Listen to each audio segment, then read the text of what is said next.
এই সংবিধানটাকে আমি বাংলাদেশের সংবিধান বা জনগণের সংবিধান বলার চেয়ে এটাকে আমি মুজিব বিধান বলতে চাই। অর্থাৎ এটাকে এত বেশি সংস্কার করে করে একটা খিচুড়ি বানাইছে যে এই সংবিধানটাকে একটা ডাস্টবিনে ফেলা ছাড়া এটা নতুন কোনো কিছু চিন্তা করতে। ৭৭ সংবিধান চায় না, সে টাটকা একটা রাজাকারের বাচ্চা। আসলে মানে কি বলবো, মানে এদের মতো কিছু লোকের জন্য বাংলাদেশের আজকে অবস্থা।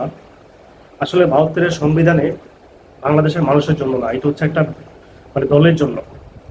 তো এখন সে আগে কিন্তু এর বিপক্ষে ছিল, এখন সে যখন কোথাও থেকে কোনো পা চাটতে পারে, এখন সেই পা চাটার কারণে এখন বলতেছে ৭২ সংবিধান যারা পক্ষে তারা রাজাকার। আসলে রাজাকার তো ওই যেই একসময় এক কথা বলে। তো এদের জন্য কিছু কুলাঙ্গারের জন্য, এদের জন্য কিছু অপদার্থের জন্য বাংলাদেশ আছে এই অবস্থা।